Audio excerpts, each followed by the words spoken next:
Hi and welcome back to the Journey to Nebula Sew Along. I'm Julie Herman of Jaybird Quilts and I have been your guide on this journey. Here we are now at week 17 with our 16th video. So we took that 1 week off and I have really enjoyed doing this journey with you and working through and building our skill sets with the little patterns and then the pillowcase and now with the Infinity Stones Quilt. And I hope you have enjoyed yourself as well. This week we are going to work on piecing our Infinity Stones quilt, and as you can see in front of you, I chose to go with the square option for my second quilt. My original one, which is on the cover of your pattern, the purple one is a hexagon, and I'm really excited to show you how we're going to put either one of them together. So let's get started. We're going to begin on page 5, and the first step we need to do is decide which one of our colors we want on the inside of our star. So all of our pieces that we cut last week are reversible. So in my case, I could feature the green on the inside, or I could feature the blue. And I think I'm going to go with the blue, and all of my strip sets are one green and one blue, and I think I'm going to always keep the blue on the inside. With the cover sample, everything was monochromatic, so I just alternated, sometimes having the hexagon print on the inside, sometimes having the hexagon print on the outside. So once you decide which one you want in the center, it's time to take our triangles and arrange them as shown on page 5, and then we will begin sewing. Since I decided that the blue is going to be the center of all of my blocks, I'm going to make sure the blue is pointing towards me as I add all of my triangles. And we're going to be using the same machine settings that we've been using so far on the journey and that we used last week to do our strip sets, which is a scant 1/4 inch seam. And I am sewing with R-fill 50 weight and a 2.5 stitch length.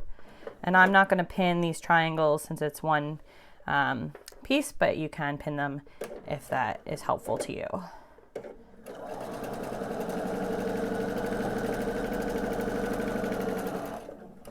I'm just going to go ahead, continue to do this with all 6 of my pieces.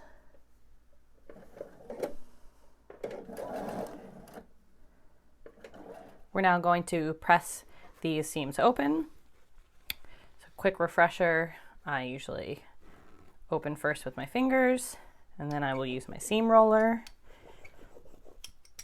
And then I'll use my heat resistant stiletto so that I don't get my finger close to the iron.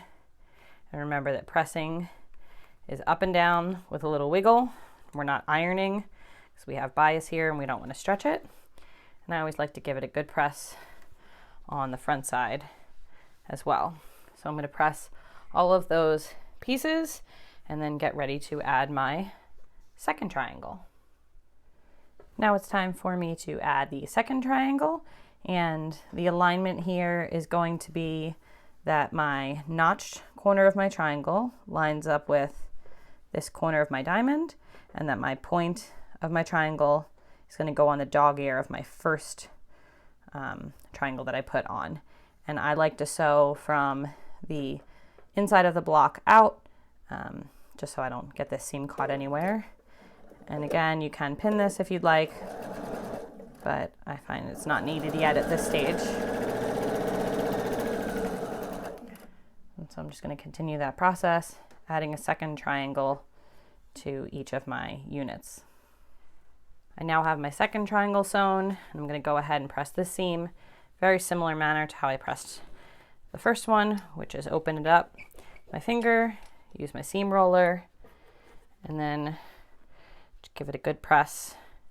And my heat resistant stiletto again comes in handy.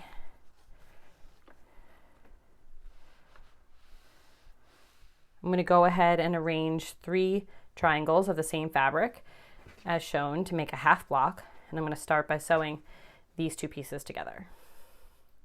To begin making my half block, I'm going to sew my 2 triangles together.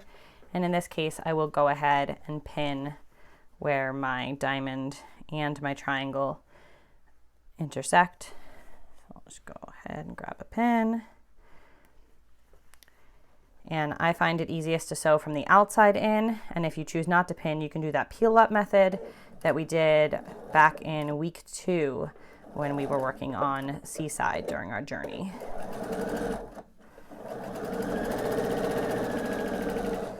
I'm actually going to pull that out now that I'm getting close. I'm just going to use my stiletto, make sure everything stays where it should be.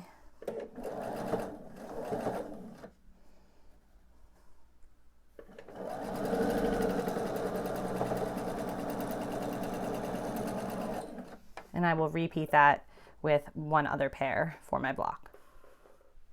I have that seam sewn. I'm going to go ahead and press that seam open before I add my third triangle to create my half block.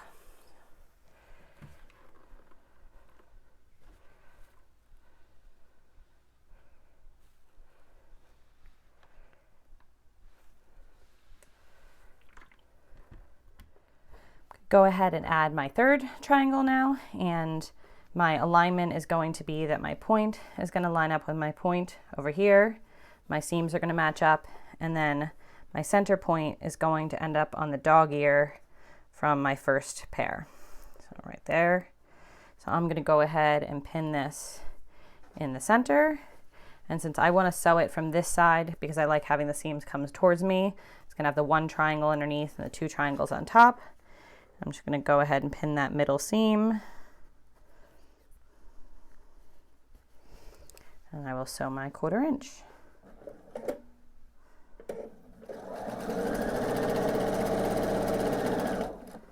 Again, pull my pin out when I get close. Use my stiletto to keep everything where it needs to be.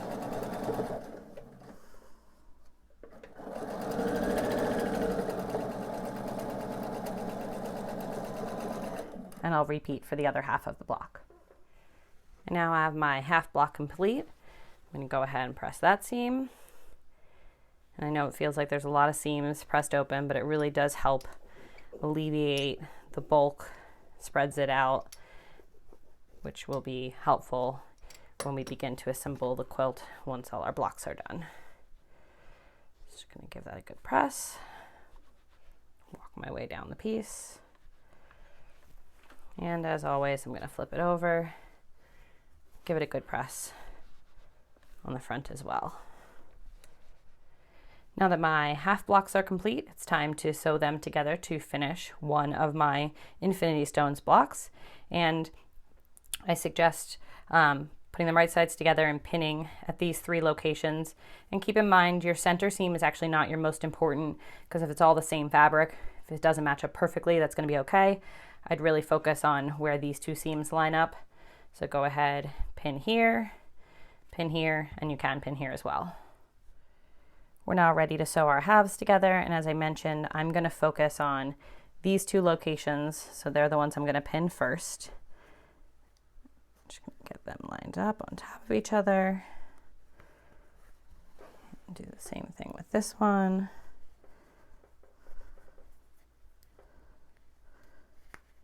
And I will go ahead and pin my center, but like I said, if you have all of the same 6 fabrics meeting in the center, visually that one's actually the least important to match up, because your eye will notice these much more. And so I'm going to go ahead and sew my 1/4 inch seam. And based off of the continued construction of my quilt, I'm not going to backstitch at the beginning and end when I'm finishing my block here. You can do that if you choose to, but it is not necessary. Pull the pin out before I sew over it. Use my stiletto to help keep things lined up. Again, I'm going to pull this pin out. And I'm not so concerned that everything is perfect. I'm more concerned that all my seams stay flat. Slowly sew over that bulk. And slow down as I get to this seam. Pull this pin out. And line things back up if needed. And finish sewing this seam to complete my block.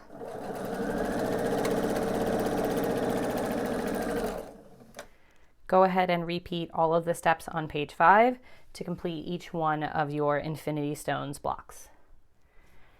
We're now going to go to page 7 and 8 and focus on the assembly of our quilt.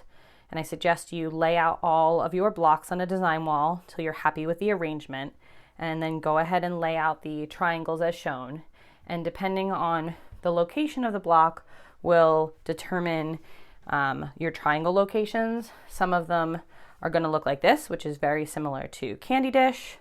Some of them are going to look more similar to this. Some of them are just going to have one triangle. So make sure you follow the detailed directions on page 7 and 8. Regardless of where the triangles are going on, they go on the same way, which is you have one blunt corner and 2 points, and you want to keep your grain horizontal with everything. So our blunt corner is going to line up here in the corner of our hexagon, and then our point is going to overhang up here onto our dog ear. And if it's a little bit bigger, which mine seems to be a tiny bit bigger, you're just going to ease in the difference. And what I'm going to do is I'm going to loosely pin on this side, and then I'm actually going to sew from this side. And I'm going to sew from this side so that I can make sure that I don't lose that point. So I will show you that again at the machine. I'm going to sew my 1/4 inch seam. It's now time to sew my large triangles to my blocks. And as I mentioned at the cutting station, I'm going to line things up and pin them from this side, and then I'm going to sew from the other side. So when I said loosely pin, it's not loosely so much as further away from the seam allowance. So I'm going to line up my corner of my notch triangle up there, put a pin nice and far away from the seam allowance, and then I'm going to line up this one here on top of this dog ear from this triangle. So I'm going to line that up. And again, make sure the pin's far enough away from my seam allowance. And I do have a little bit of a bubble here. That's going to be pretty easy to ease in. And I'm going to flip it over so that I don't lose that point. And I'm going to sew from this side. And I'm going to do that with all of my background triangles to all of my blocks.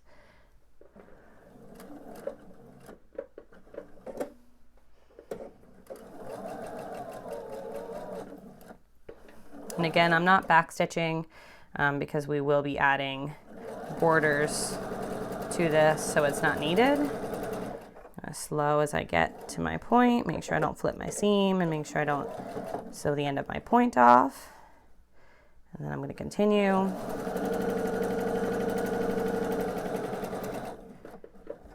I'm going to repeat this step with all of my blocks and large triangles as shown in the diagrams on pages 7 and 8.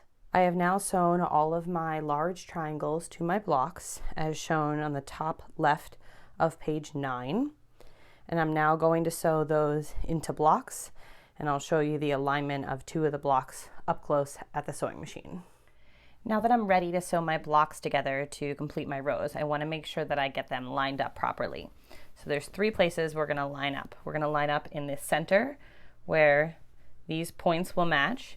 We're going to line up this point with this dog ear that overhangs here, and then the reverse of that at the bottom of this seam, we're going to line up that dog ear with that point. So we're going to fold our pieces right sides together, and I'm going to give you guys a quick refresher on a hang pin because that's the best way to line up our middle. So we're going to take our pin and we're going to push it through right at the point there, and then we're going to line it up same way through our point of our other side. And then we're going to put these together and we're going to let that pin hang there. We want to make sure that we keep that pin in straight and that it doesn't wiggle this way or this way or this way because it'll mess up that perfect alignment that we're working on. So we're going to keep that pin in nice and straight, and then we're going to go ahead and put 1 pin on the right side of the hang pin and 1 pin on the left side of the hang pin, and then we can go ahead and pull the hang pin out and we can line up our other 2 landmarks, which is this triangle to this dog ear, and then same thing over in this corner is this triangle to this dog ear. And now we're going to sew our seam, and we're going to repeat this process with all of our blocks to create all of our rows.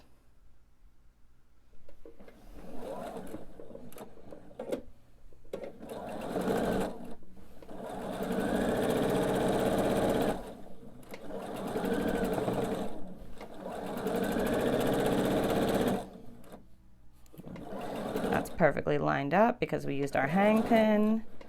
Just gonna sew slow. Make sure you never sew over pins. Pull them out of my way. Now I'm going to get this piece all lined up with my last landmark.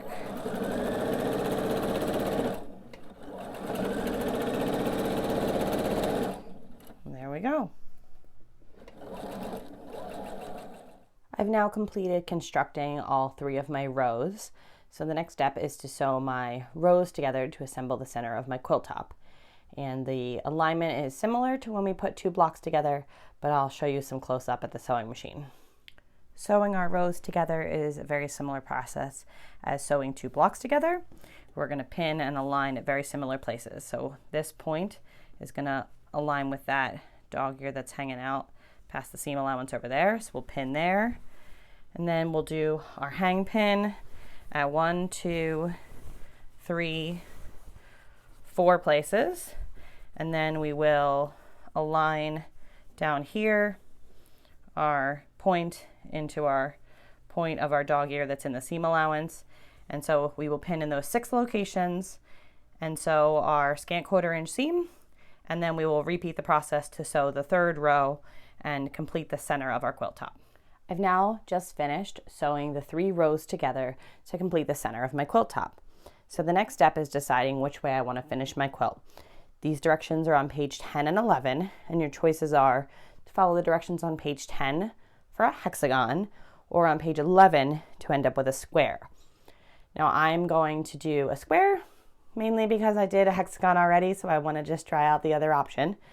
So regardless, the first step on both pages is going to be, once your cutting is done, to sew your top and bottom borders and trim. So that's my next step. I'm now going to sew the top and bottom borders to my quilt. And the reason I have my quilt top upside down is because I'm going to sew with my quilt top on top and the border below. And that way I can avoid losing any of my points as I sew. And alignment of this piece is not that important because you got a little bit of extra wiggle room. So I'm just going to start at the top there and sew my scant 1/4 inch seam the length of this piece, and then repeat for my bottom border.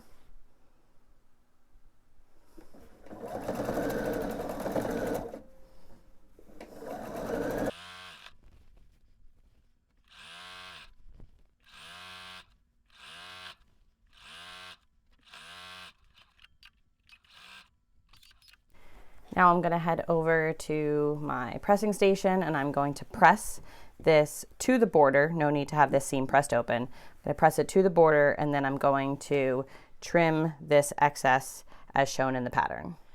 My quilt top is starting to look like a square. I have finished sewing my top and bottom border pieces on, and the next step is to add the large half triangles.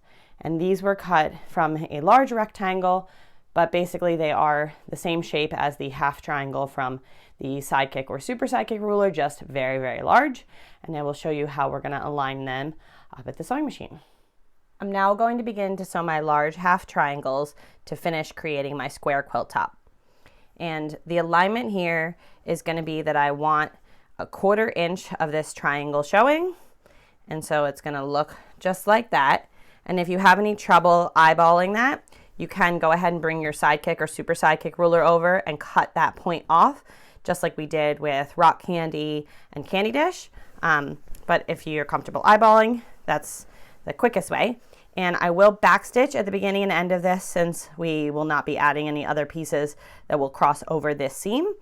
And if you are making a hexagon shaped quilt top instead of the square, you're just going to go ahead and add your remaining borders just like you did your top and bottom, and trim as you go, and you don't need to worry about alignment so much because you have some excess length in your borders for your hexagon. So I'm going to go ahead and get started and sew the 1/4 inch seam here.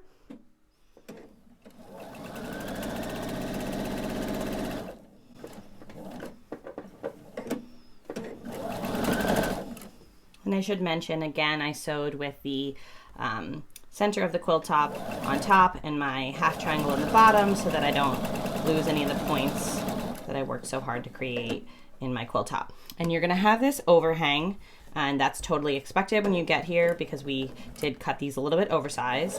So we're just gonna give it a little back stitch and take that off. And I will go ahead and press this to the border, and I will trim this off before adding my last half triangle. And you'll just trim it straight with the piece here, just like you did for the top and bottom borders. And now I have a finished quilt top. If you choose to do the square like I did, please note that it's not exactly square right now, but I suggest squaring it up after quilting. So I'm not going to trim anything until I get this back from the quilter. So go ahead and finish your quilt and post a picture of wherever you end up with your progress. Doesn't have to be a finished quilt, but wherever you get this week, post a picture on Instagram and use the hashtag Journey to Nebula to be entered into this week's giveaway. And I just want to give you guys all a big wholehearted thank you for being here for the last 16 videos, for the last 17 weeks. It's been a fantastic journey to share with all of you, and I look forward to working on Nebula with everyone next year. Have a great new year.